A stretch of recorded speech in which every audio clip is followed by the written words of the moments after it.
In the fall of 1781, British General Charles Lord Cornwallis settled his 9,000-man army in the town of Yorktown, Virginia. Upon hearing that the French fleet in the Caribbean could sail north and launch a siege, George Washington and his French ally, the Comte de Rochambeau, moved their force of almost 8,000 men south to Virginia, planning to join and lead about 12,000 other men, French troops, and Continental troops in a siege of the town the British were in.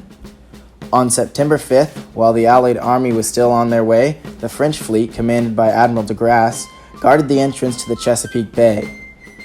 In the Battle of the Capes, this fleet was able to drive off a British fleet attempting to bring more men to the army at Yorktown. This left Lord Cornwallis isolated.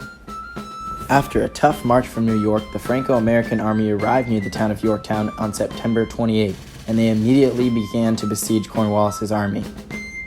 Cornwallis threw up a series of redoubts on the outskirts of the town, while most of his men hunkered down inside the town. With the help of French engineers, American and French troops were able to dig a series of parallel trenches, allowing the forces to move closer to the British lines. On the afternoon of October 9th, Washington began his full attack. For nearly a week, Allied artillery battered the British defenders. To prevent Cornwallis from repairing his defenses, the fire was kept up day and night.